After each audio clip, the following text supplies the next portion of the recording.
اب نئے مضمون کا آغاز ہوتا ہے جس کا عنوان ہے لابا کردن موش مر چغز را کہ بہانہ میندیش او در نیسیا مینداز انجاہ آن حاجت میرا کہ فت تاخیر آفات و صوفی ابن الوقت و ابن دست از دامن پدر باز ند اور اردو اب مشفق صوفی کے وقت ست او را بنگرش فرد محتاج نگر داند چندانش مستغرق دارد در گلزار مرتع الحسنات خویش کہ چوں عوام منتظر مستقبل نہ باشد نہ دہری باشد او نہ قدری نہ نہری باشد او نہ دہری کہ لیسا عند اللہ صباح ولا مساء ماضی والمستقبل و ازل و ابد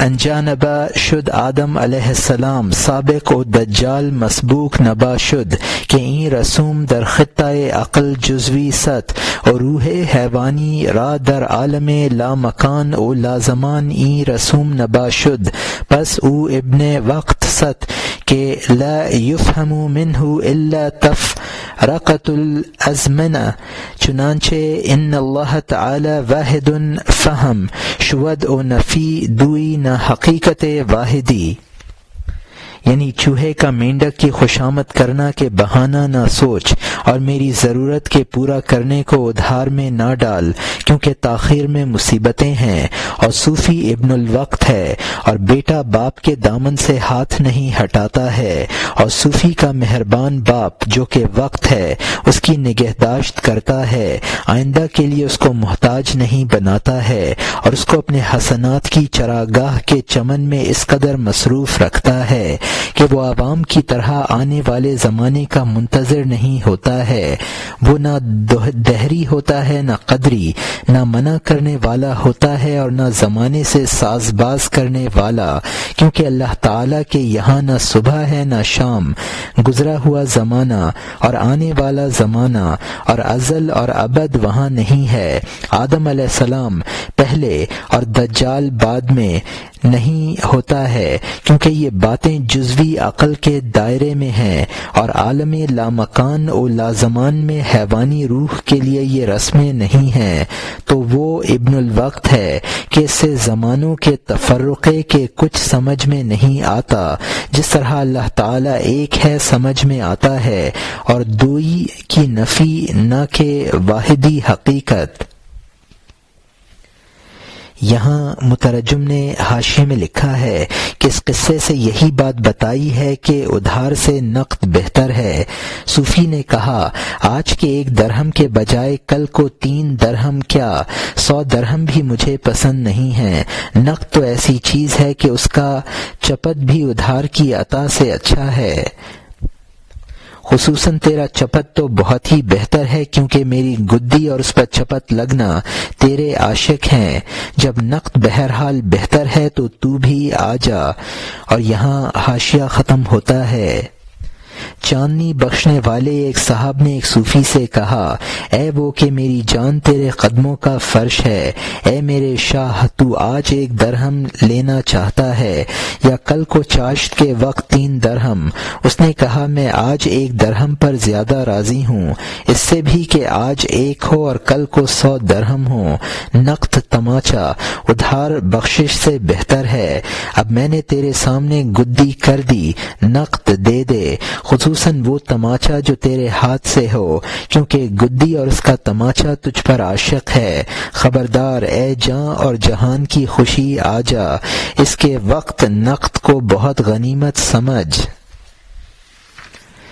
چاند کا وہ چہرہ رات کے چمک چلنے والوں سے نہ چھپا، اے جاری پانی اس نہر سے روگدانی نہ کر تاکہ جاری نہر ملے، تاکہ جاری نہر سے نہر کا کنارہ مسکرا پڑے اور چمبیلی نہر کے کنارے سے سر ابھارے، تو جب نہر کے کنارے پر جھومتا سبزہ دیکھے دور سے سمجھ جا وہاں پانی ہے۔ اللہ تعالیٰ نے ان کے چہروں پر علامتیں ہیں فرمایا ہے کیونکہ سبزہ زار بارش کا مخبر ہے، اگر رات برسے کوئی شخص نہ دیکھے، اگر رات میں برسے کوئی شخص نہ دیکھے، کیونکہ ہر انسان اور سانس نیند میں ہوتا ہے، ہر خوبصورت چمن کی تازگی مخفی بارش کی دلیل ہے۔ یہاں مترجم نے حاشیے میں لکھا ہے، میں رات کا مسافر ہوں، تیرا چہرہ چاند ہے، چاند کو رات کے مسافر سے چھپانا مناسب نہیں ہے۔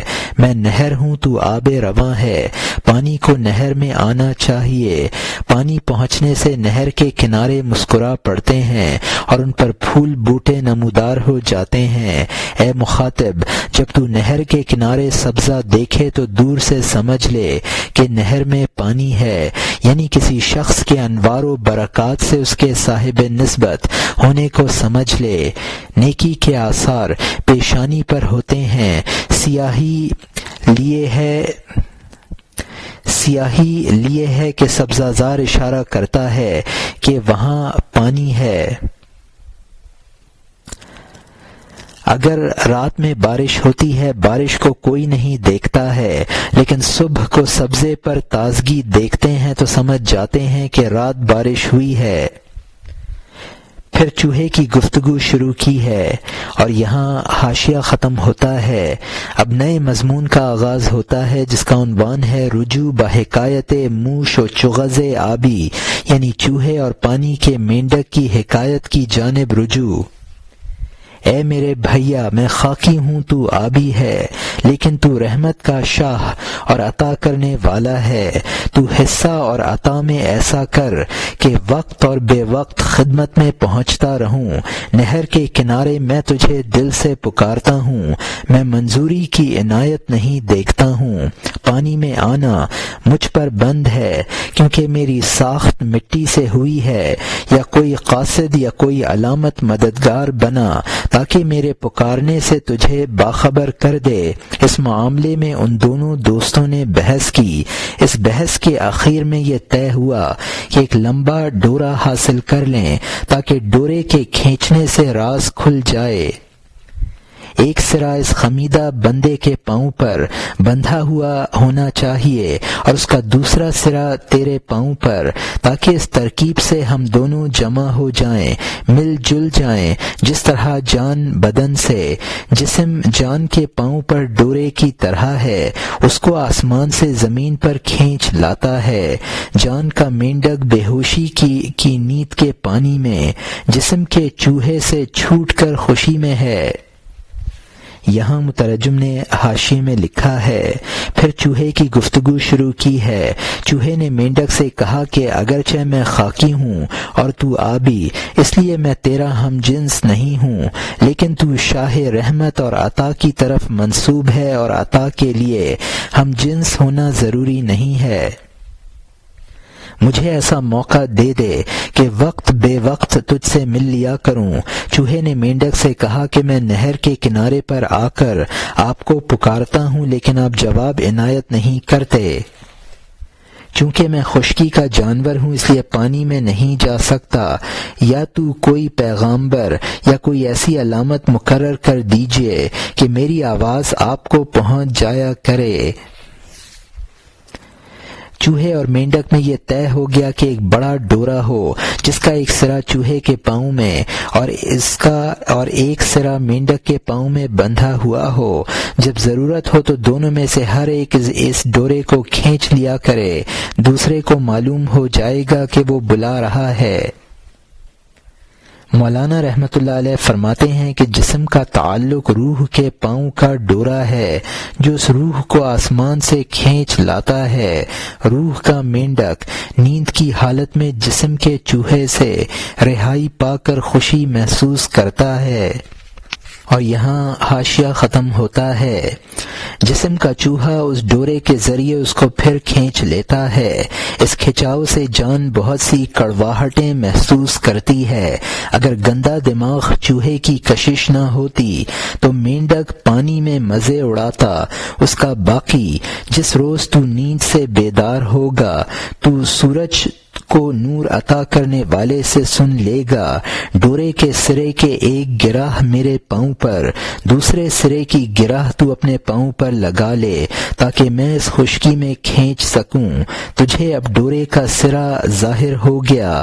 یہ بات مینڈک کے دل کو کڑوی لگی کہ یہ خبیث مجھے گرہ میں پھانستا ہے۔ بہتر انسان کے دل میں جو کراہت آتی ہے وہ مصیبت سے خالی نہیں ہوتی۔ اس فراست کو اللہ تعالیٰ کی صفت سمجھ، نہ کہ وہم۔ دل کے نور نے لوح محفوظ سے سمجھا ہے۔ اور یہاں مترجم نے حاشیے میں لکھا ہے کہ جسم کا چوہا پھر اس کو کھینچ لاتا ہے۔ اگر جسم کا چوہا روح کے مینڈک سے وابستہ نہ ہوتا تو روح کا مینڈک پانی میں عیش کرتا۔ جسم اور روح کا یہ تو دنیاوی زندگی میں حال ہے، قیامت میں پھر جب روح جسم سے وابستہ ہوگی تو اس کے احوال اللہ تعالی سے سن لینا۔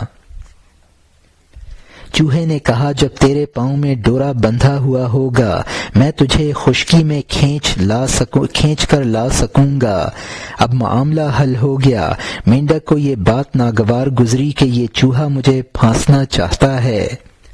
روشن ضمیر انسان کو جو بات ناگوار ہوتی ہے وہ یقیناً کسی مصیبت کا پیش خیمہ ہوتی ہے۔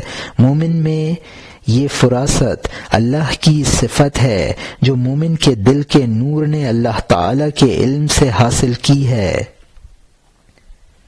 لوح کل سے یہاں مطلب ہے اللہ تعالی کا علم یعنی لوح محفوظ، اور یہاں حاشیہ ختم ہوتا ہے۔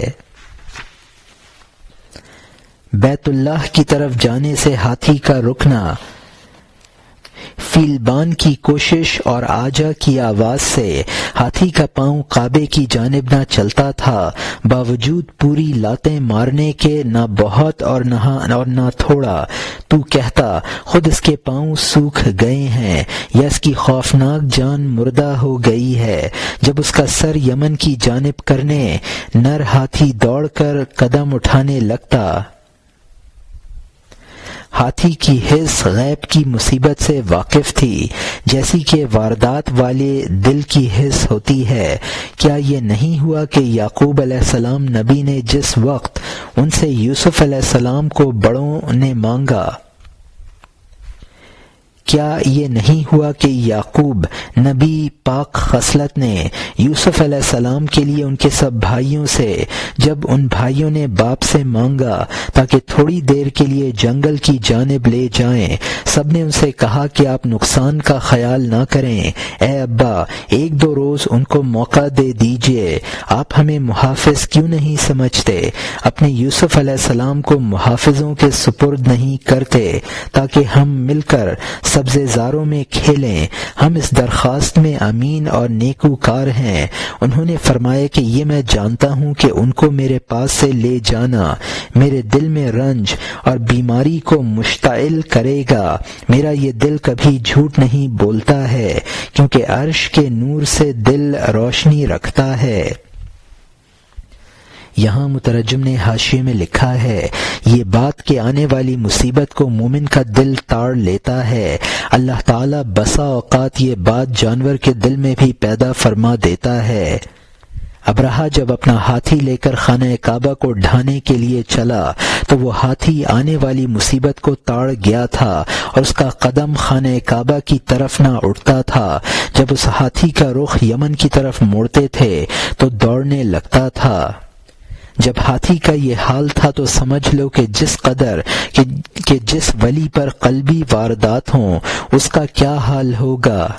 حضرت یعقوب علیہ السلام حضرت یوسف علیہ السلام کی خفیہ بات کو تاڑ گئے تھے۔ سب بھائیوں نے کہا کہ نہ ڈریے اور یوسف کو اجازت دے دیجیے۔ انہوں نے یہ بھی کہا کہ آپ ہمیں امین کیوں نہیں سمجھتے ہیں، ہم تو اس کی حفاظت کریں گے۔ حضرت یعقوب علیہ السلام نے فرمایا کہ یوسف علیہ السلام کو جدا کرنے سے مجھے تکلیف محسوس ہوئی ہے، یہ میرا دل کبھی صحیح بات سے تکلیف محسوس نہیں کرتا، اس کو اللہ تعالیٰ کے نور سے روشنی حاصل ہے۔ اور یہاں حاشیہ ختم ہوتا ہے۔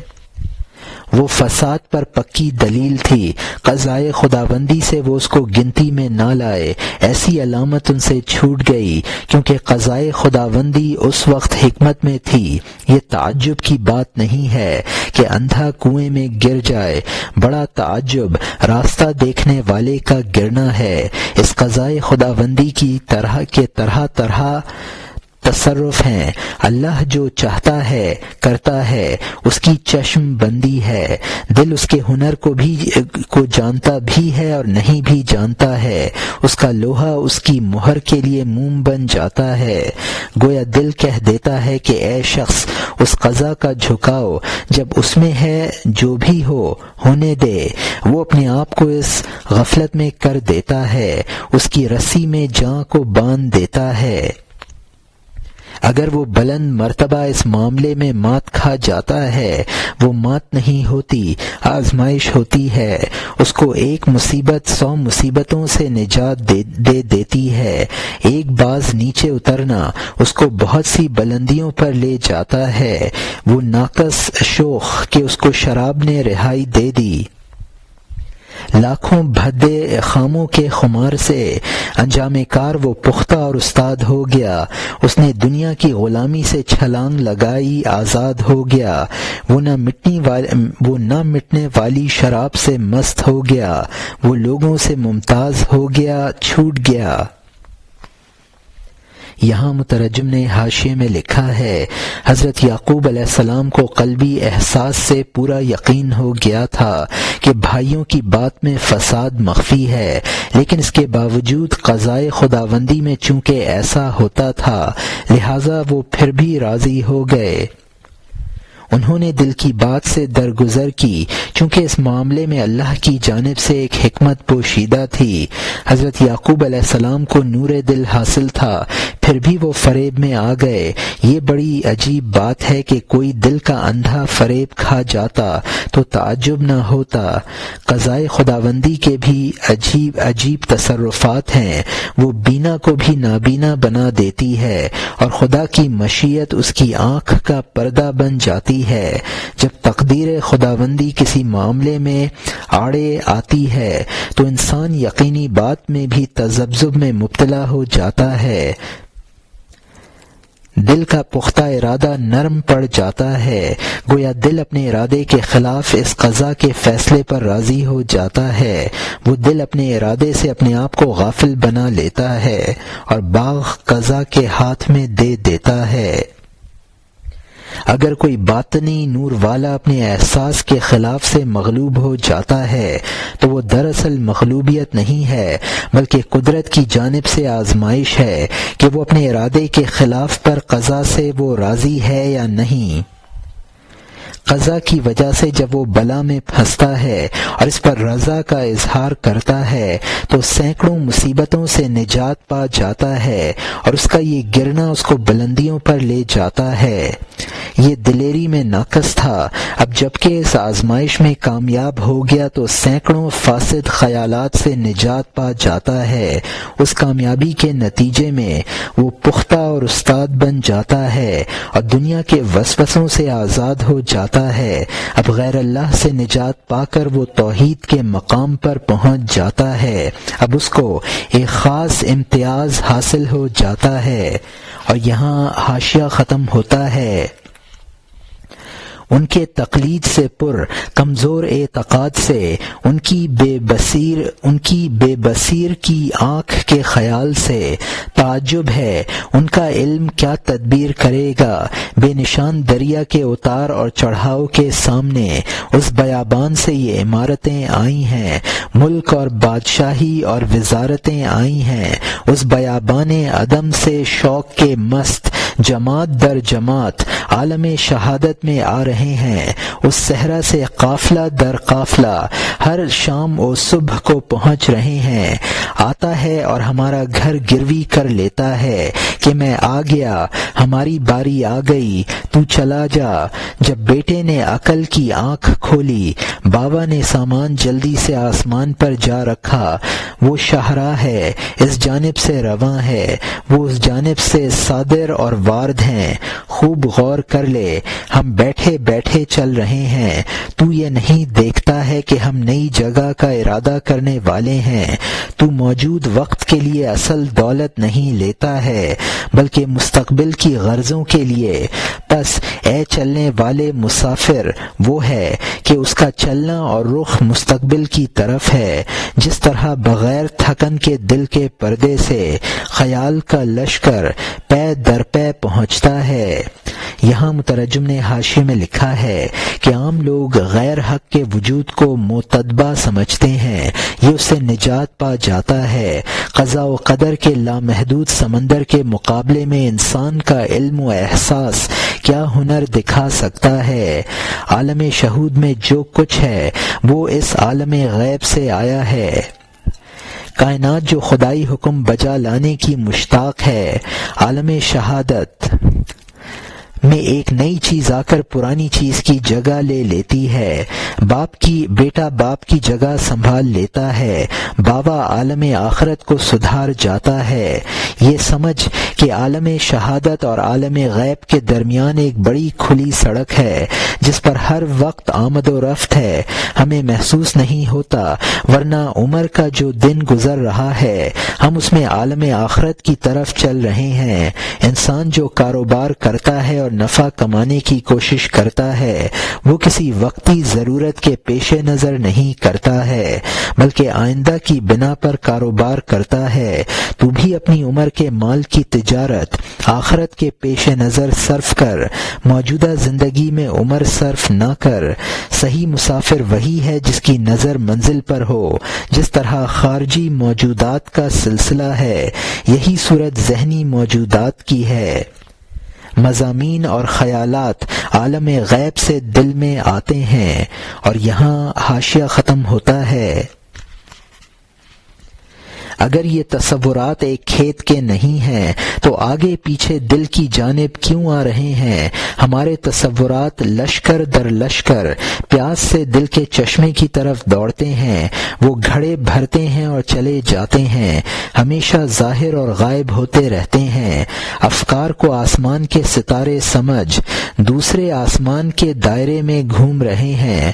تو نے سعد دیکھا، شکر ادا کر اور ایثار کر، تو نے نحس دیکھا، خیرات اور توبہ کر، ہم اس کے لیے کیا ہیں؟ اے میرے شاہ آ جائیے، میرے طالع کو با اقبال کر دیجیے اور گھما دیجیے، چاند کے انوار سے روح کو روشن کر دیجیے، کیونکہ روح ذنب کے اثر سے کالی ہو گئی ہے، روح ذنب کے اثر سے کالی ہو گئی ہے، روح کو اس چاند کے نور سے روشن کر دیجیے، کیونکہ بخار کے اثر سے میری جان کالی ہو گئی ہے، اس کو خیال اور وہم اور گمان سے چھڑا دیجیے، کنویں اور رسی کے ظلم سے اس کو چھڑا دیجیے، تاکہ ایک دل تیری اچھی دلداری سے پر نکال لے اور پانی اور مٹی سے اڑ جائے۔ اے میری جان کے مصر کے شاہ دستگیری کیجیے، اپنے اس قیدی کا عذر قبول کر لیجئے۔ اے مصر کے شاہ، عہد و پیمان میں درست، مظلوم یوسف تیرے قید خانے میں ہے۔ یہاں مترجم نے حاشیے میں لکھا ہے، پے در پے آنا یہ بتاتا ہے کہ وہ سب ایک جگہ سے آ رہے ہیں اور ان کا مخزن ایک ہے۔ جس طرح پیاسے پانی کی طرف دوڑ کر آتے ہیں، اسی طرح خیالات دل میں آتے رہتے ہیں اور اپنی پیاس بجھا کر واپس ہوتے ہیں، کچھ نمایاں رہتے ہیں اور کچھ بالکل پوشیدہ ہو جاتے ہیں۔ جس طرح ستارے آسمان میں گردش کرتے ہیں، خیالات دل کے آسمان میں گردش کرتے ہیں۔ جس طرح نجومی ستاروں کو سعد اور نحس سمجھتے ہیں، تو بھی ان خیالات کو ایسا ہی سمجھ۔ اچھا خیال ہو تو اس سے دوسرے کو بھی فیض پہنچا، برا خیال آئے تو صدقہ کر اور توبہ کر۔ فاسد خیالات کی نحوست سے بچنے کا علاج ہم نے صدقہ و استغفار بتایا، لیکن دراصل ان سے محفوظ رکھنا فضل خداوندی کا کام ہے۔ میرے منحوس حالات کو تبدیل کر دیجیے اور اس نحس کو گھما دیجیے تاکہ سعد طلوع کر آئے۔ نیکیوں کے نور سے روح کو روشن کر دیجیے، وہ گناہوں کے اثرات سے کالی پڑ گئی ہے۔ ذنب یا ذنب وہ نقطہ جس میں آ کر سورج کو گرہن لگ جاتا ہے۔ میری روح کو معاصی کے خیالات سے نجات دے دیجیے، یعنی مضر اعمال۔ آپ کی عنایت اور مہربانی سے میرے دل پر پرواز پیدا ہو جائے گی، میرے دل میں پرے پرواز پیدا ہو جائے اور وہ دنیاوی دھندوں سے نجات پا جائے۔ مصر کے بادشاہ اور وزیر کو عزیز کہا جاتا تھا، یہاں حضرت حق تعالی مراد ہے، اور روح کو حضرت یوسف علیہ السلام سے تشبیہ دی ہے۔ قرآن پاک میں ہے وَمَنْ أَوْفَى بِعَهْدِهِ مِنَ اللَّهِ، اور خدا سے زیادہ اپنے عہد کو کون پورا کرنے والا ہے، اور یہاں حاشیہ ختم ہوتا ہے۔ اس کی نجات کے لیے خواب دیکھ لیجئے جلدی سے، کیونکہ اللہ احسان کرنے والوں کو دوست رکھتا ہے۔ کاللہ یحب المحسنین، نقصان رسیدہ اور 7 کمزور بیل اس کے 7 موٹے بیلوں کو کھا رہے ہیں، 7 خشک اور برے اور ناپسند خوشے اس کی تازہ بالوں کو چر رہے ہیں۔ اے شاہ، اس کے مصر سے قحط برآمد ہو گیا ہے۔ اے شاہ، ہاں اس کو روانہ رکھیے، اس کو رواں نہ رکھیے۔ اے شاہ، میں تیری قید میں یوسف ہوں، نشانی عطا کر، ہاں مجھے عورتوں کے مکر سے نجات دے دے، اس عرش کی جانب سے جو میرا مسکن تھا۔ ماں کی شہوت نے مجھے گرایا کہ اترو، تو میں اس مکمل کمال سے گرا، ایک بوڑھی کے مکر سے رحم کے زندہ میں۔ روح کو عرش سے ٹوٹے ہوئے گھر میں لے آتا ہے، بے شک عورتوں کا مکر عظیم ہوتا ہے۔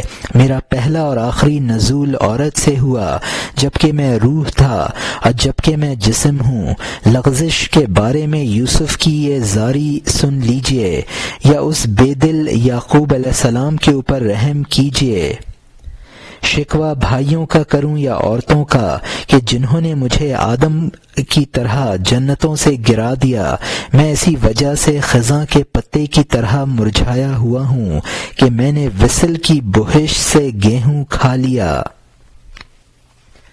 یہاں مترجم نے حاشیے میں لکھا ہے کہ عزیز مصر کے خواب میں یوسف علیہ السلام کی رہائی کی بشارت تھی۔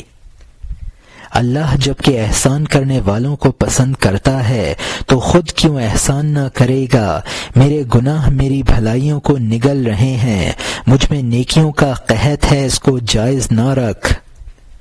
حضرت یوسف علیہ السلام زنانِ مصر کی سازش سے جیل خانے میں گئے تھے۔ انسان کی شہوت نفس اس کے عالم بالا سے گرنے کا سبب بنی۔ عالم علوی کی سکونت، ماں کی شہوت اس کا سبب بنی کہ میں رحم مادر میں قیدی بنا۔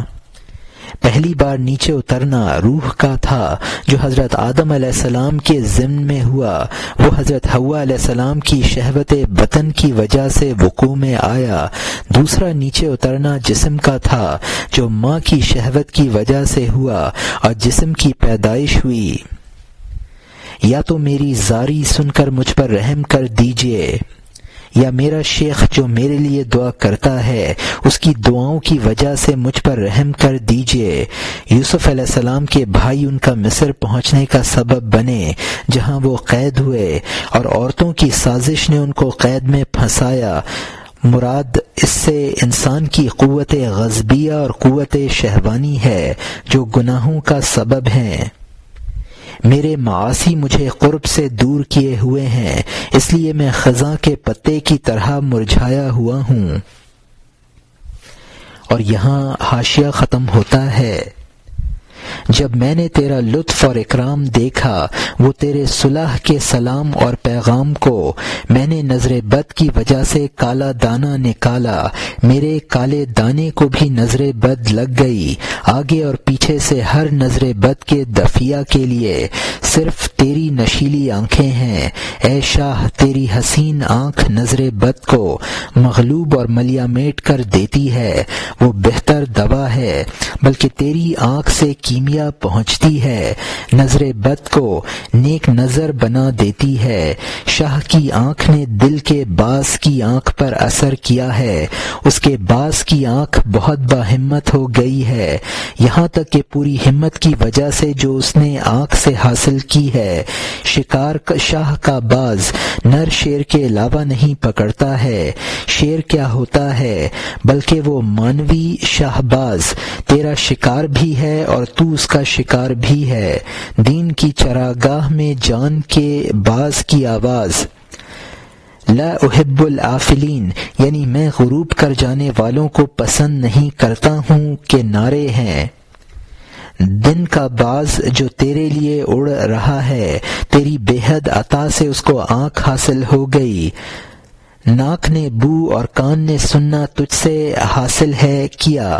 ہر حس کا حصہ مشرک ہے، جس حس کو تو غیب کی جانب راستہ عطا کر دے، اس حس میں موت اور بڑھاپے کی کمزوری نہیں ہوتی۔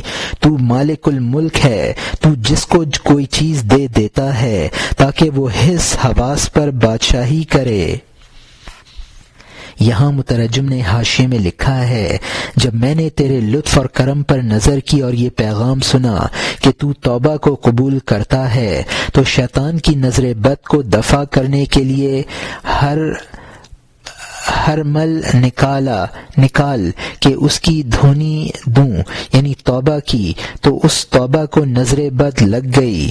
معلوم ہوا کہ توبہ کرنا کوئی خاص اہمیت نہیں رکھتا، بلکہ اصل اس کی قبولیت ہے جو تیری پرلطف نظر کرم ہے۔ شیطان سے بچاؤ کا مضبوط ذریعہ تیری نظر کرم ہے۔ تیری نظر کرم کی تاثیر تو یہ ہے کہ وہ نظر بد کو نیک نظر بنا دیتی ہے۔ اللہ تعالیٰ کی نظر کرم جن پر ہو جاتی ہے ان کے باز یعنی دل کی ہمت بلند ہو جاتی ہے۔ اب وہ دل صرف شیر نر یعنی امور آخرت کا شکار کھیلتا ہے۔ ان اولیاء کا مقصد امور آخرت کیا مانی صرف ذات خداوندی ہوتی ہے جس کے وہ طالب بن جاتے ہیں، اور ان اولیاء کا نعرہ یہ ہوتا ہے کہ ہم دنیا کی فانی چیزوں سے کوئی محبت نہیں رکھتے ہیں۔ اولیاء اللہ کا دل جو تیری طلب میں پرواز کرتا ہے ان کو تیری عطا سے خاص حواس حاصل ہو جاتے ہیں، ان کے حواس خدائی صفات سے متصف ہو جاتے ہیں جیسا کہ احادیث میں مذکور ہے۔ اب ان کے حواس کا تعلق عالم حقائق سے ہو جاتا ہے، اور ان حواس میں موت یا بڑھاپے سے کوئی کمزوری نہیں آتی۔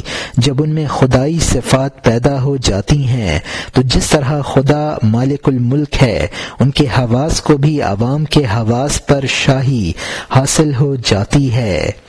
اور یہاں حاشیہ ختم ہوتا ہے۔ تو کوشش کر تاکہ تیرا حس اوپر جائے، تاکہ حس کا کام اس سے بلند ہو جائے۔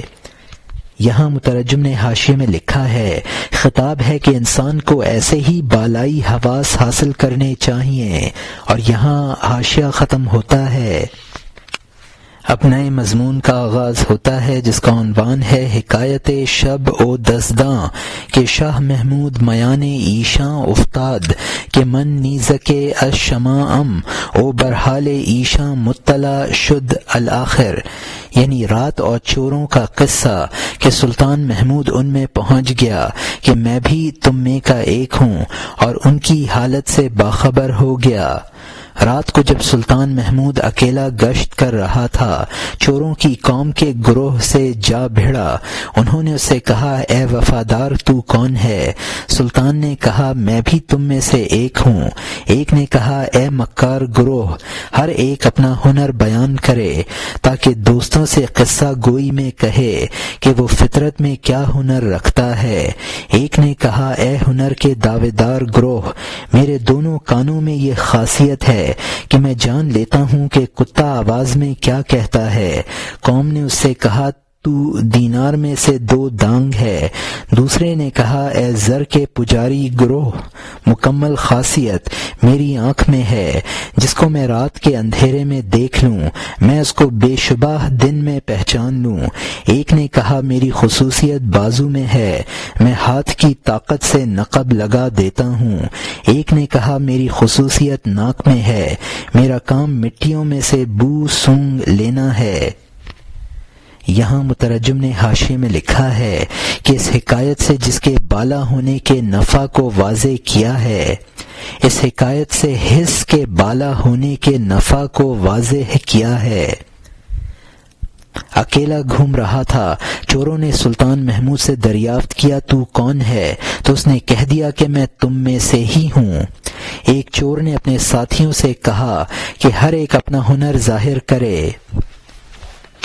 ایک چور نے اپنے ساتھیوں سے کہا کہ ہر ایک اپنا ہنر ظاہر کرے۔ ایک نے کہا میں کتے کی بولی سمجھ لیتا ہوں۔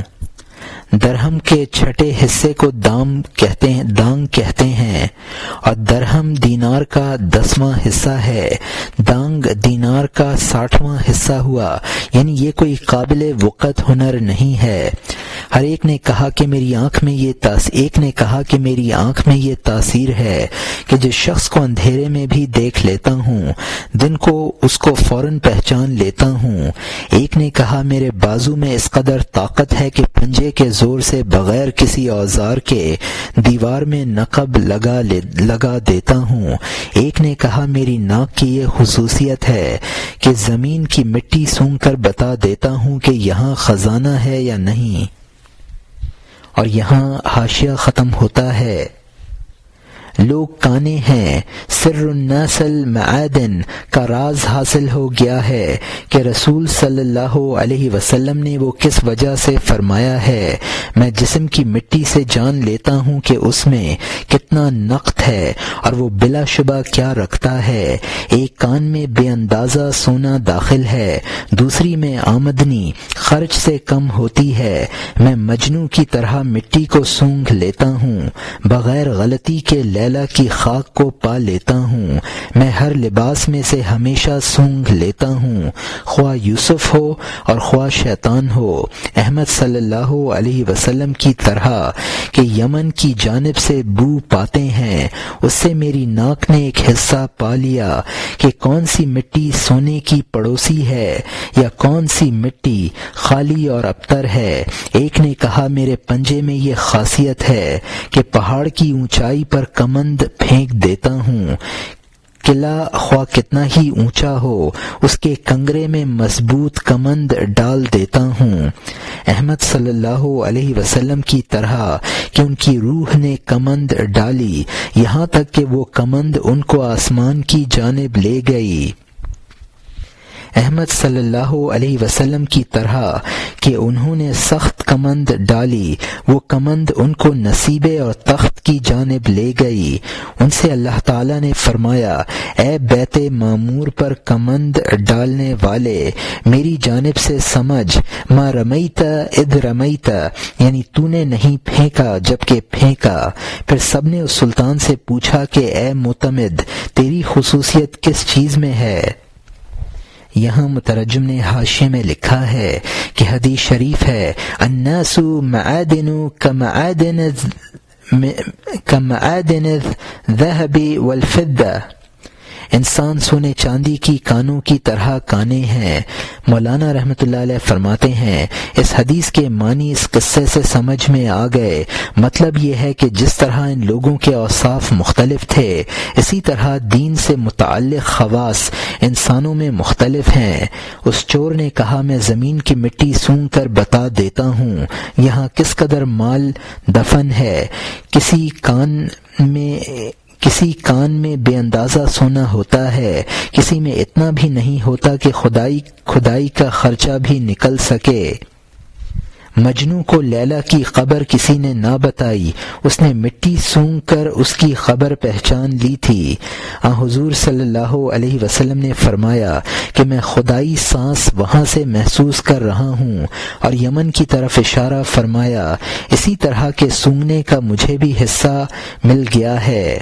ایک چور نے کہا، میرے پنجے میں یہ خصوصیت ہے کہ میں پہاڑ جیسے بلند قلعے کی دیوار پر بھی کمند پھینک دیتا ہوں، بلند قلعے کے کنگرے میں مضبوط کمند ڈال دیتا ہوں۔ مولانا رحمۃ اللہ علیہ فرماتے ہیں کہ حضور صلی اللہ علیہ وسلم نے بھی عشق الہی کی کمند پھینکی، جس کے ذریعے وہ معراج میں آسمان تک پہنچے۔ حضور صلی اللہ علیہ وسلم نے ایسی کمند پھینکی جو آپ کو تخت الہی، عرش اور بخت یعنی قرب الہی تک لے گئی، یعنی بیت المعمور۔ حضور صلی اللہ علیہ وسلم نے معراج میں اس کی بھی سیر کی۔ اس کمند اندازی کے بارے میں خدا نے فرمایا کہ یہ فعل بھی آپ کا نہیں ہے بلکہ ہمارا ہے، جیسا کہ غزوہ بدر میں کنکریوں کا پھینکنا آپ کا فعل نہ تھا۔ اور یہاں حاشیہ ختم ہوتا ہے۔ اس نے کہا، میری خاصیت میری داڑھی میں ہے کہ میں مجرموں کو سزاؤں سے چھڑا دیتا ہوں جب مجرموں کو جلادوں کے سپرد کرتے ہیں۔ جب میری داڑھی ہل جاتی ہے وہ چھوٹ جاتے ہیں، جب میں رحم سے داڑھی ہلا دیتا ہوں وہ اس قتل اور پریشانی کو لپیٹ دیتے ہیں۔ قوم نے اس سے کہا کہ تو ہی ہمارا قطب ہے کہ مشقتوں کے دن خلاصی کا باعث تو ہوگا۔ اس کے بعد سب مل کر باہر نکلے، اس مبارک سلطان کے قلعے کی طرف چلے۔ جب کتے نے داہنی جانب سے آواز کی، اس نے کہا، کہتا ہے کہ سلطان تمہارے ساتھ ہے۔ دوسرے نے ٹیلے کی مٹی سونگی، بولا، یہ ایک بیوہ کے گھر کی ہے۔ پھر کمند کے استاد نے کمند پھینکی، یہاں تک کہ وہ بلند دیوار کے اس طرف پہنچ گئے۔ جب اس نے دوسری جگہ مٹی سونگی، بولا، بادشاہ کا بے مثال خزانہ ہے۔ نقب لگانے والے نے نقب لگایا، خزانے میں پہنچ گیا۔ ہر ایک نے مخزن سے سامان نکالا، بہت سونا اور زربفت اور بھاری جواہر۔ قوم لے گئی اور جلد چھپا دیا۔ سلطان نے معین طور پر ان کی قیام گاہ دیکھ لی، ان کا حلیہ اور نام اور پناہ گاہ اور راستہ۔ اپنے آپ کو ان سے چھپا کر واپس ہو گیا۔ دن میں کچہری میں وہ سرگزشت سنائی۔ یہاں مترجم نے حاشیے میں لکھا ہے کہ سلطان نے چوروں کے سوال پر فرمایا کہ میری داڑھی میں یہ خاصیت ہے کہ میں جب داڑھی ہلاؤں تو مجرم سزا سے بچ جاتے ہیں۔ جب مجرموں کو جلاد کے سپرد کر دیں اور میں ان کی رہائی کے لیے سر سے اشارہ کر دوں جس سے داڑھی ہل جائے گی تو وہ مجرم فوراً چھوڑ دیے جائیں گے۔ چوروں نے کہا، تو ہمارا قطب اور پیش رو ہے، کیونکہ مصیبت اور گرفتاری کے وقت تو ہی کام آئے گا۔ اس گفتگو کے بعد سب لوگ چوری کرنے چل دیے۔ ایک کتا بھونکا تو جس چور نے اپنی خاصیت یہی بتائی تھی اس نے کہہ دیا کہ کتا کہہ رہا ہے کہ سلطان تمہارے ساتھ ہے۔ شاہی قلعے کی بلند دیوار پر کمند ڈال دی۔ قلعے کی فصیل کے اندر پہنچ کر اس نے مٹی سونگ کر بتا دیا کہ یہاں بادشاہ کا بے مثال خزانہ ہے۔ نقب لگانے والے نے صرف ہاتھ کے ذریعے نقب لگا دیا اور چوروں نے خزانے کا سامان لوٹنا شروع کر دیا۔ سونا اور زربفت، کپڑا اور جواہر زمین میں دفن کر دیے۔ سلطان اس سب کو پہچان چکا تھا اور اس نے سب کچھ دیکھا تھا۔ سلطان چپکے سے ان سے جدا ہو کر واپس ہو گیا اور دن میں کچہری میں پہنچ کر رات کی سب سرگزشت سنا دی۔ اور یہاں حاشیہ ختم ہوتا ہے۔ پھر مست سپاہی روانہ ہو گئے، حتیٰ کہ انہوں نے چوروں کو پکڑ لیا اور باندھ لیا۔ وہ دست بستہ کچہری میں آئے اور اپنی جان کے ڈر سے لرزنے لگے۔ جب سلطان کے تخت کے سامنے کھڑے ہوئے، وہ چاند جیسا سلطان ان کا رات کا یار تھا، وہ شخص کہ جو جس رات جس پر رات کو نظر ڈال دیتا دن میں دیکھتا تو بلا شبہ پہچان لیتا۔ اس نے سلطان کو تخت پر دیکھا اور کہا، یہ گزشتہ رات ہمارا ساتھی اور رات کو چکر لگانے والا تھا، وہ کہ جس کی داڑھی میں یہ اس قدر خاصیتیں ہیں۔ ہماری یہ گرفتاری بھی اس کی جستجو کی وجہ سے ہے۔ اس کی آنکھ لامحالہ سلطان کو جاننے والی تھی۔ پہچان لینے کے بارے میں مجمع سے ہونٹ کھولا۔ اس نے کہا، وَهُوَ مَعَكُمْ، اور وہ تمہارے ساتھ ہے۔ یہ سلطان تھا، وہ ہمارا کام دیکھ رہا تھا اور ہمارا راز سن رہا تھا۔ میری آنکھ نے راستہ پا لیا، رات سلطان کو پہچان لیا، تمام رات اس کے چاند جیسے چہرے سے عشق بازی کی۔ میں اس سے اپنی قوم کو مانگ لوں گا، کیونکہ وہ جاننے والے سے کبھی منہ نہ موڑے گا۔ عارف کی آنکھ کو دو جہان کے امن سمجھ، کیونکہ ہر شاہ نے اس سے مدد پائی ہے۔ اسی لیے محمد صلی اللہ علیہ وسلم ہر زخم کے سفارشی ہوئے ہیں، کیونکہ حق کے سوا سے ان کی آنکھ مازاغ تھی۔ دنیا کی رات میں جبکہ سورج پوشیدہ ہے، وہ اللہ کو دیکھنے والے تھے اور اسی سے ان کی امید تھی۔ یہاں مترجم نے حاشیے میں لکھا ہے کہ بادشاہ کے کہہ دینے پر چوروں کی گرفتاری کے لیے سپاہی روانہ ہو گئے اور انہوں نے چوروں کو گرفتار کر کے ان کی مشکیں کس دیں۔ انہوں نے پہچان لیا کہ سلطان تو رات ان کا ساتھی تھا۔ جس چور کی آنکھ کی یہ خصوصیت تھی کہ وہ رات کے اندھیرے میں دیکھے ہوئے انسان کو دن میں پہچان لیتا تھا، اس نے کہا، سلطان تو رات ہمارے ساتھ تھا۔ سلطان کی داڑھی میں بہت خصوصیتیں ہیں، اس کی جستجو سے ہی ہماری گرفتاری عمل میں آئی ہے۔ چونکہ بادشاہ کو وہ چور پہچانتا تھا، اس لیے اس نے کہا، وَهُوَ مَعَكُمْ، اور وہ تمہارے ساتھ ہے کا مصداق یہی سلطان ہے۔ اس نے ہمارے سارے کارنامے اور راز دیکھ لیے ہیں۔ میں رات میں ہی سلطان کو پہچان گیا تھا اور اس کے چہرے سے لطف اندوز ہو رہا تھا۔ مجھے معلوم ہے بادشاہ جان پہچان والوں سے مروت برتتا ہے، ان کی بات نہیں ٹالتا۔ میں تم لوگوں کی سفارش کر کے چھڑا لوں گا۔ چور کے عارف ہونے سے مولانا رحمۃ اللہ علیہ نے عارفین باللہ کا ذکر شروع فرما دیا کہ ان کی آنکھ دونوں جہان کے لیے باعث امن ہے اور ہر بادشاہ ان سے مدد حاصل کرتا ہے اور وہ بقائے عالم کا سبب ہوتا ہے۔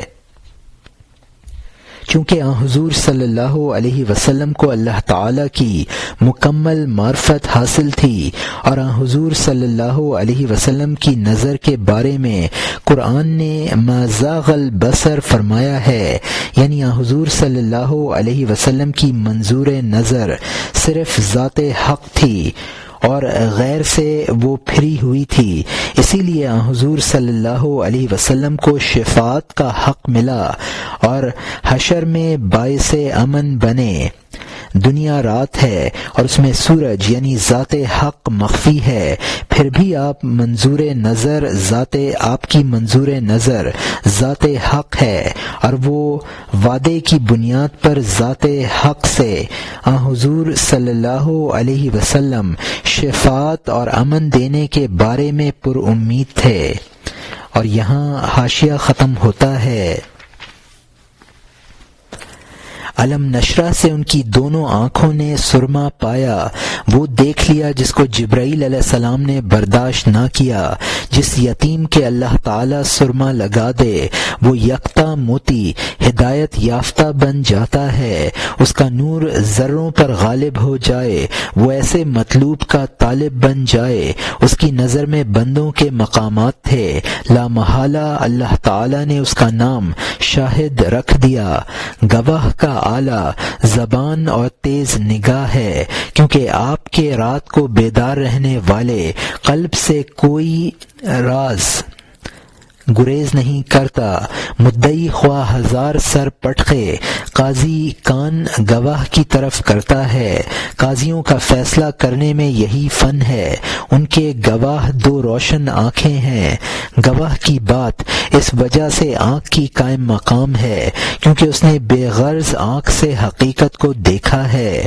مدعی نے دیکھا ہے لیکن غرض کے ساتھ، غرض دل کی آنکھ کے لیے پردہ ہو جاتی ہے۔ اللہ تعالیٰ چاہتا ہے کہ تو زاہد بن جائے تاکہ غرض کو چھوڑ دے اور گواہ بن جائے۔ اللہ تعالیٰ فرماتا ہے غرض کو چھوڑ دے تاکہ تیری بات ہمارے نزدیک مقبول ہو جائے۔ یہاں مترجم نے حاشیے میں لکھا ہے کہ علم نشرہ سے مراد قرآن میں مذکور ہے کہ ہم نے آپ کے سینے کو کشادہ کر دیا ہے اور اس کی شرح صدر کا سرما آپ کی آنکھوں میں تھا، اسی لیے حضور صلی اللہ علیہ وسلم نے ان تجلیات کو بھی دیکھ لیا جن کو جبرائیل علیہ السلام نہ دیکھ سکے اور سدرۃ المنتہا سے آگے نہ بڑھے۔ ایسا سرما کسی یتیم کے لگ جائے تو وہ در یکتا اور ہادی بن جاتا ہے، جیسا کہ حضور صلی اللہ علیہ وسلم بنے۔ اس کی روشنی کے مقابلے میں دوسروں کی بصیرت سورج کے بالمقابل ذروں کی چمک ہے، پھر وہ اس بصیرت کے ذریعے ایسے ہی مطلوب یعنی ذات حق کا طالب بن جاتا ہے، پھر اس کی نظر کے سامنے لوگوں کے احوال واضح ہو جاتے ہیں۔ اسی لیے اللہ تعالیٰ نے حضور صلی اللہ علیہ وسلم کو شاہد یعنی دیکھنے والا، گواہ کا لقب عنایت فرمایا۔ حضور صلی اللہ علیہ وسلم کو قرآن میں شاہد اور گواہ قرار دیا گیا ہے۔ گواہی کا مدار دو چیزوں پر ہے، ایک تو یہ کہ گواہ کے زبان ہو تاکہ عدالت میں گواہی دے سکے، دوسرے یہ کہ آنکھ تیز ہو جس سے وہ واقعے کو دیکھ سکے، لہذا آپ میں یہ دونوں چیزیں مکمل تھیں۔ چونکہ آپ کا قلب نیند کی حالت میں بھی بیدار رہتا تھا، اس لیے آپ کے ایسے بیدار قلب سے کوئی راز چھپا نہ رہتا تھا، بلکہ آپ کو اس راز پر ایسا ہی یقین ہوتا تھا جیسا کہ آپ نے اس کو دیکھا ہو۔ صرف مدعی کے کہنے پر قاضی اس کے قول کے مطابق فیصلہ نہیں کرتا ہے بلکہ گواہی کو سنتا ہے۔ قاضیوں کا یہی طریقہ ہے اور ان کو گواہ کے ذریعے علم مشاہدہ حاصل ہوتا ہے، تو گویا گواہ قاضی کی آنکھ ہے۔ گواہ کی گواہی قاضی کے لیے مشاہدہ اس لیے تھی کہ اس گواہ نے بے غرضی کے ساتھ اس واقعے کو دیکھا ہے، مدعی نے بھی اس بات کو دیکھا ہے لیکن اس کی غرض نے اس واقعے کے بعض پہلوؤں کو مخفی کر دیا ہے، لہذا اس کی بات کا اعتبار نہیں ہے۔ اللہ تعالیٰ کا منشا یہ ہے کہ انسان بے غرض بن جائے تاکہ اس کو گواہ کا مرتبہ حاصل ہو جائے۔ اور یہاں حاشیہ ختم ہوتا ہے۔ کیونکہ یہ غرضیں آنکھ کا پردہ ہیں، وہ نظر پر پردے کی طرح لپٹی ہوئی ہوتی ہیں، تو وہ کل کو اچھے برے کے ساتھ نہیں دیکھتا۔ حبک الاشیاء یعمی و یسم، یعنی چیزوں سے تیرا محبت کرنا اندھا اور بہرا بنا دیتا ہے۔ ان کے دل میں جب سورج نے نور افشانی کی، ان کے سامنے ستاروں کی قدریں نہ رہیں، تو انہوں نے اسرار کو بغیر پردے کے دیکھ لیا۔ مومن اور کفار کی روح کی رفتار کو اللہ تعالیٰ کی کوئی چیز زمین اور بلند آسمان میں آدمی کی روح سے زیادہ مخفی نہیں ہے۔ اللہ تعالیٰ کی مدد سے ایسے شخص نے اپنی مدد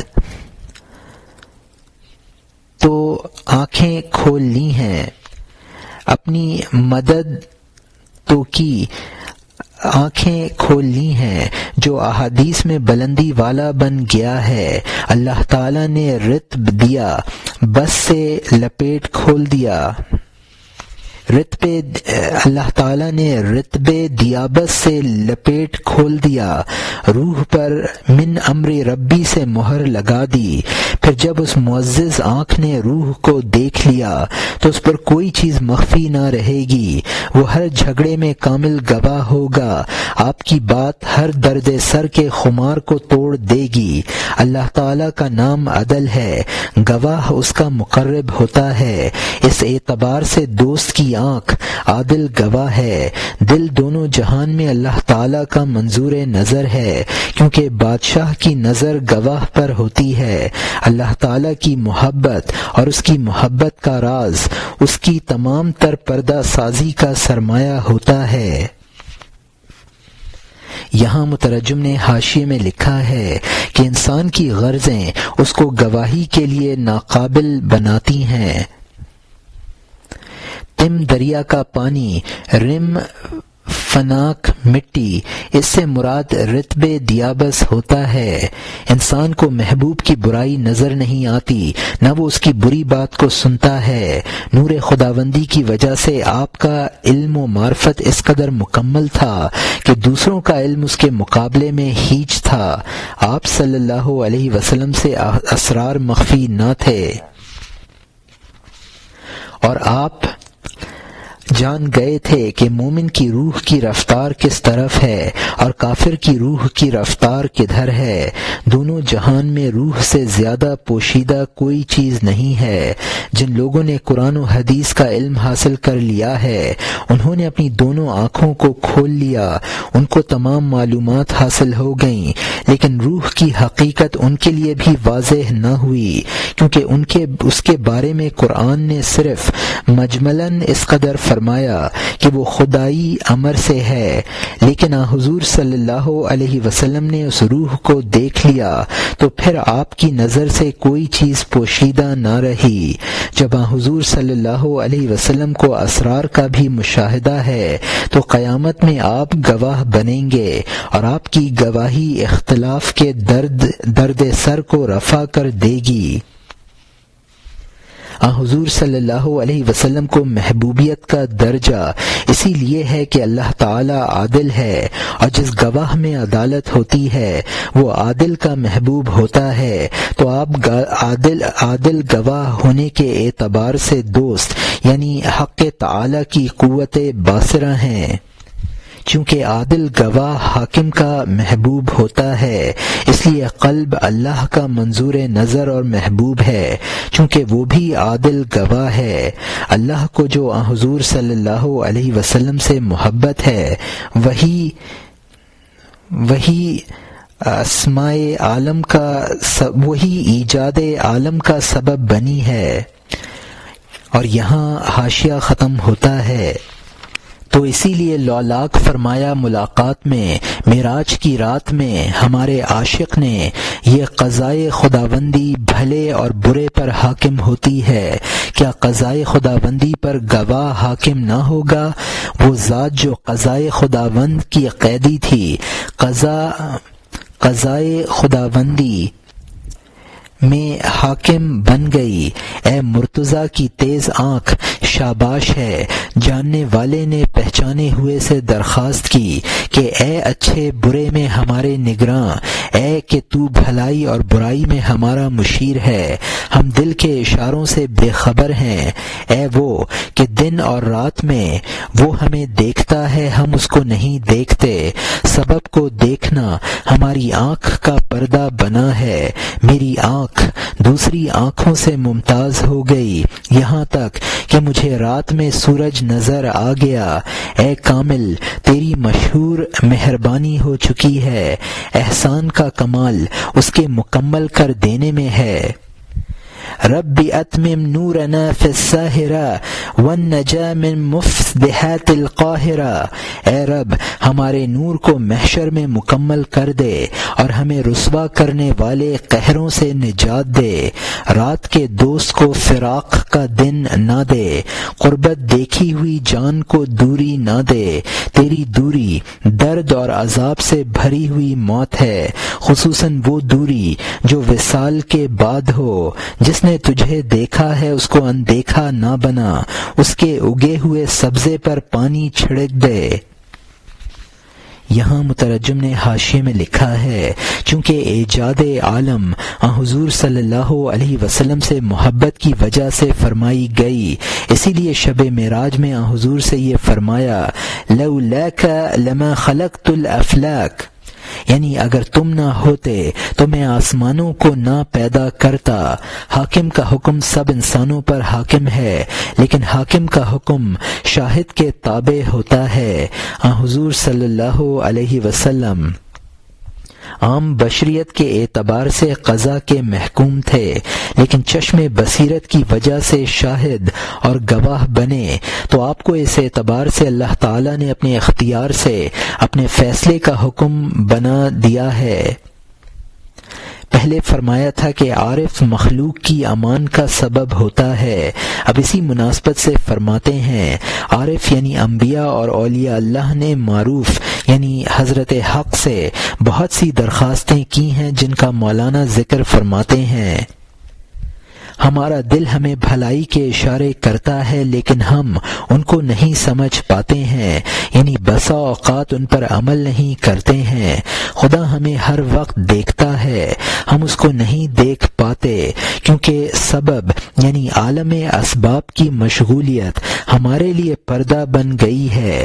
مشاہدے کے بھی مراتب ہیں، عارف باوجود مشاہدے کے اور اعلیٰ مرتبے کے لیے دعا کرتا ہے تو انعام میں منتہی ہے، اور تیرا یہ لطف ایک درجے کا مشاہدہ ہو گیا ہے جو مجھے حاصل ہے، لیکن تیری عطا کا کمال یہ ہے کہ مجھے مزید مراتب عطا کر دے۔ تو نے جب دنیا میں کرم فرمایا تو آخرت میں بھی کرم فرما دے۔ یار شب اس عارف چور کی طرف تلمی ہے، وصال کے بعد فراق بڑی مصیبت ہے، جس کو ایک بار دیدار حاصل ہو چکا ہے اب اس کو دیدار سے محروم نہ کر بلکہ اس کے سبزۂ دید میں اور بالیدگی فرما دے۔ اور یہاں حاشیہ ختم ہوتا ہے۔ میں نے روش میں لاپرواہی نہیں کی، تو بھی عذاب میں لاپرواہی نہ برت، خبردار اپنے چہرے سے اس کو دور نہ کر جس نے ایک بار تیرا چہرہ دیکھ لیا ہے۔ تیرے غیر کے چہرے کا دیدار گلے کا توق ہے، اللہ کے سوا ہر شے باطل ہے، کل شیء ما سوی اللہ باطل، وہ باطل ہیں اور مجھے خوبی دکھاتی ہیں کیونکہ باطل باطلوں کو کھینچتا ہے۔ ایک ایک ذرہ جو زمین اور آسمان میں ہے اپنی جنس کے لیے کہربا جیسا ہے۔ میدا روٹی کو ٹھہراؤ کی جگہ تک کھینچتا ہے، جگر کی حرارت پانی کو کھینچتی ہے، آنکھ ان کوچوں سے معشوقوں کو کھینچنے والی ہے، دماغ چمنوں سے خوشبوؤں کا جویاں ہے کیونکہ آنکھ کی حس رنگ کو کھینچنے والی ہے، دماغ اور ناک عمدہ خوشبوؤں کو کھینچتے ہیں۔ اے رازوں کو جاننے والے خدا، ان کششوں سے تو اپنی مہربانی کی کشش کے ذریعے ہمیں امن دے دے۔ اے خریدار، تو کششوں پر غالب ہے، مناسب ہوگا اگر تو بچھڑے ہوئوں کو خرید لے۔ اس نے سلطان کی جانب منہ کیا جس طرح پیاسا ابر کی جانب، جو کہ شب قدر میں بدر کی طرح، کیونکہ اس کی زبان اور جان اس سے وابستہ تھی، اس سے متعلق، اس سے جرأت سے بات کرنے والا ہوگا۔ اس نے کہا ہم ایسے ہو گئے ہیں جیسے کہ جان مٹی کی قیدی، بدلے کے دن تو جان کا سورج ہے۔ یہاں مترجم نے حاشیے میں لکھا ہے میں نے تجھ سے کسی وقت استغنا نہیں برتا، تو بھی مجھ سے استغنا نہ برت۔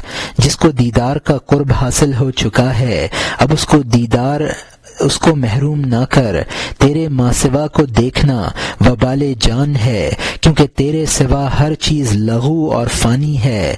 چونکہ میں خود باطل ہوں اس لیے یہ باطل چیزیں مجھے اچھی نظر آتی ہیں اور اپنی طرف کھینچتی ہیں۔ اس عالم کی ہر چیز اپنی ہم جنس کے لیے باعث کشش ہے۔ میدا روٹی کو، جگر کی گرمی پانی کو کھینچتی ہے۔ معشوق بن سور کر نکلتے ہیں تاکہ ان کو کوئی دیکھے تو آنکھ ان کو کھینچتی ہے۔ دماغ خوشبو کی تلاش کرتا ہے، آنکھ میں اور رنگ و روپ میں مناسبت ہے، ناک اور دماغ اور خوشبوؤں میں مناسبت ہے۔ ان باطلوں میں جو ہمارے لیے کشش ہے، تو اپنی مہربانی کی کشش کے ذریعے ان کششوں سے ہمیں بچا دے۔ ان سب کششوں پر تو غالب ہے، اگر ہم درماندوں کو تو کھینچ لے تو تیری کشش کے شایان شان ہوگا۔ شاہ شناس ذرے یعنی ستارے یعنی شاہ کے عارف چور نے بادشاہ کی طرف اس طرح رخ کیا جیسے کہ پیاسا ابر کی طرف کرتا ہے، اس شاہ کی طرف جو شب قدر کا 14ویں کا چاند تھا، چونکہ اس کی اور شاہ کی جان پہچان تھی، اس لیے درخواست میں اس نے ہمت سے کام لیا۔ اس شاہ شناس نے عرض کیا، ہم اس وقت مقید ہو گئے ہیں جیسا کہ روح جسم میں مقید ہے۔ حشر میں حضرت حق تعالی روح کے لیے باعث راحت بنے گا، جس طرح دنیا میں سورج روح کے انشراح اور راحت کا سبب ہے۔ اور یہاں حاشیہ ختم ہوتا ہے۔ اے مخفی رفتار کے سلطان، اس کا وقت آ گیا کہ تو کرم کر کے بھلائی کے لیے داڑھی ہلا دے۔ ہر ایک نے اپنی خاصیت دکھائی، ان سب ہنروں نے بدبختی بڑھائی، ان ہنروں نے ہماری گردن باندھ دی، ان منصبوں سے ہم اوندھے اور پست ہیں۔ وہ ہنر اس کی گردن میں مونج کی رسی ہے، مرنے کے دن ان فنوں سے مدد نہیں ہے۔ اس بہترین حواس والے کی اس خصوصیت کے علاوہ کہ اس کی آنکھ رات میں سلطان کو پہچاننے والی تھی، وہ سب ہنر راستے کے چھلاوا تھے بجز اس آنکھ کے جو سلطان سے آگاہ تھی۔ باریابی کے دن سلطان کو اس سے شرم آ گئی، اس لیے کہ رات میں سلطان کے چہرے پر اس کی نظر تھی۔ وہ کتا جو محبوب سلطان سے واقف تھا، اس کا لقب خود سگے کہف رکھنا چاہیے۔ کان کی خاصیت بھی بھلی تھی، کیونکہ وہ کتے کی آواز سے شیر سے آگاہ تھا۔ کتا جب رات کے محافظ کی طرح بیدار ہے، وہ شاہوں کی شب خیزی سے بے خبر نہیں ہے۔ خبردار، بدناموں سے ذلت محسوس نہ کرنی چاہیے، ان کے رازوں پر ہوش مسلط رکھنا چاہیے۔ جو خود ایک بار بدنام ہو گیا ہو، خود نام ڈھونڈنا اور خام نہ ہونا چاہیے۔ اے مخاطب، بہت سا سونا ہے کہ اس کو سیاہ رنگ کر دیتے ہیں تاکہ وہ لوٹ اور نقصان سے محفوظ ہو جائے۔ ہر شخص ہمارے راز کا کب پتہ لگا سکتا ہے۔ دونوں آنکھیں کھول، ہماری جانب آ جا۔ یہاں مترجم نے حاشیے میں لکھا ہے، اب اس کا وقت آ گیا ہے کہ آپ اپنی داڑھی کی خاصیت دکھا کر ہمیں قید سے رہائی دلا دیں۔ دوسرے ساتھیوں کے ہنر تو ہماری قید کا باعث بن گئے۔ فی جیدہا حبل من مسد، اس کی گردن میں مونج کی رسی ہے۔ ابو لہب کی بیوی کے بارے میں یہ آیت ہے، اور چوروں کی جو خصوصیات تھیں وہ سب تباہی اور قید کا سبب بنی۔ صرف اس چور کی خصوصیت کام آئی جو رات کے دیکھے ہوئے کو دن میں پہچان لیتا ہے۔ وہ آنکھ کام آئی جس نے بادشاہ کو پہچان لیا تھا۔ بدلے کے دن بادشاہ کو اس کو سزا دیتے ہوئے شرم آئے گی۔ جس کتے نے بادشاہ کو پہچان لیا تھا، وہ کتا بھی اس قابل ہے کہ اس کو اصحاب کہف کا کتا کہا جائے۔ چور کتے کی آواز کو سن کر سمجھ لیتا تھا کہ اس کی خاصیت بھی اچھی تھی، اس لیے کہ اس سے اس کو شیر یعنی شاہ سے آگاہی حاصل ہوئی۔ اب مولانا ایک مستقل مضمون بیان فرماتے ہیں کہ کتا جو شب بیداری کرتا ہے وہ شب خیزوں سے واقف ہو جاتا ہے، اور یہ کتے میں خوبی ہوئی۔ اس سے یہ نتیجہ نکلا کہ کتے جیسے بدنام جانور سے بھی بالکل نفرت کرنا مناسب نہیں، اس کے پوشیدہ اچھے اوصاف پر نظر رکھنی چاہیے۔ اگر کوئی یک بار بدنام ہو گیا ہے تو کسی کو محض اس کا نام ڈھونڈنا اور اپنے آپ کو خامکار بنانا مناسب نہیں ہے۔ ہو سکتا ہے کہ اس کے اندر کوئی خوبی بھی مضمر ہو، محض ظاہر پر حکم نہ لگانا چاہیے، کیونکہ بسا اوقات خالص سونے کو کالا کر دیا جاتا ہے تاکہ اس کو کوئی نہ لوٹے۔ وہ سیاہ سونا زبان حال سے کہتا ہے کہ ہر شخص میرے راز کو نہیں سمجھتا ہے، تو میرے پاس آ کر دیکھ تب راز سمجھے گا۔ اور یہاں حاشیہ ختم ہوتا ہے۔ اب نئے مضمون کا آغاز ہوتا ہے جس کا عنوان ہے قصہ گاؤ بحری کہ گوہر کاویانی اسقار دریا برآوردہ شب بر ساحل دریا نہد او در درخش او تاب می چرد او باز رگان از کمین بیرون آید چون گاؤ از گوہر دور تر رفتہ باشد باز رگاں بلجم او باگل تیرا گوہر را پوشاند او بر درخت گریزد، یعنی اس سمندری بیل کا قصہ جو ایک قیمتی گوہر دریا کی گہرائی سے نکال کر رات کو دریا کے کنارے پر رکھتا ہے اور اس کی روشنی اور چمک میں چرتا ہے، اور تاجر گھات سے باہر آتا ہے۔ جب بیل گوہر سے زیادہ دور چلا جاتا ہے، تاجر تلچھٹ اور کالی مٹی سے چھپا دیتا ہے اور درخت پر بھاگ جاتا ہے۔ دریائی بیل سمندر سے گوہر لاتا ہے، چراگاہ میں رکھتا ہے اور اس کے گرد چرتا ہے۔ دریائی بیل گوہر کے نور کی شعاع میں جلد سنبل اور سوسن چرتا ہے، اسی لیے دریائی بیل کا فضلہ عنبر ہے کہ اس کی غذا نرگس اور نیلوفر ہے۔ جس کی روزی اللہ تعالی کا نور ہے، اس کے ہونٹ سے حلال جادو کیوں نہ پیدا ہوگا؟ شہد کی مکھی کی طرح جس کی غذا وہی ہو، اس کا گھر شہد سے پر کیوں نہ ہوگا؟ اور وہ بیل گوہر کے نور میں چرتا ہے، اچانک گوہر سے بہت دور ہو جاتا ہے۔ ایک تاجر موتی پر کالی کیچڑ رکھ دیتا ہے تاکہ چراگاہ اور سبزہ زار تاریک ہو جائے۔ یہاں مترجم نے حاشیے میں لکھا ہے، اس قصے سے بھی یہی بتایا ہے کہ سمندری موتی کو دریائی بیل نہ پہچان سکا، اس لیے کہ اس کی نظر ظاہر پر رہی، اس کے باطن سے واقف تھا، تاجر اس کے باطن سے واقف تھا، لہذا وہ اس کو لے گیا۔ مولانا رحمۃ اللہ علیہ نے عنبر کو دریائی بیل کا گوبر قرار دیا ہے، کچھ لوگوں نے اس کا فضلہ قرار دیا ہے، کچھ سمندری چشمے کی پیداوار مانتے ہیں اور بعض لوگ دریائی گھاس سمجھتے ہیں۔ مولانا رحمۃ اللہ علیہ فرماتے ہیں کہ جس طرح دریائی بیل کا خوشبودار چیزوں کے کھانے کا نتیجہ خوشبودار ہے، اسی طرح اگر کوئی ذکر اللہ کے نور کی روحانی غذا حاصل کرے گا تو اس کی زبان سے سحر حلا یعنی مؤثر کلام جاری صادر ہوگا۔ جو شخص وحی الہی سے خوراک حاصل کرے گا، اس کا گھر یعنی منہ شہد سے کیوں نہ پر ہوگا۔ اور یہاں حاشیہ ختم ہوتا ہے۔ پھر تاجر شخص درخت پر بھاگ جاتا ہے، بیل اس کو سخت سینگ سے ڈھونڈتا ہے، وہ بیل 20 مرتبہ چراگاہ کے گرد دوڑتا ہے تاکہ اس مخالف کو سینگ میں بیندھ لے۔ جب بیل اسے نا امید ہو جاتا ہے، اس جگہ آتا ہے جہاں گوہر رکھا تھا، درے شہسوار پر کیچڑ دیکھتا ہے، وہ شیطان کی طرح مٹی سے بھاگ جاتا ہے، کیونکہ شیطان مٹی کے درمیان سے اندھا اور بہرا ہے۔ بیل کیا جانے کہ مٹی میں گوہر ہے۔ نیچے اترو، اہبتوں نے جان کو پستی میں ڈال دیا، حیض نے اس کو نماز سے محروم کر دیا۔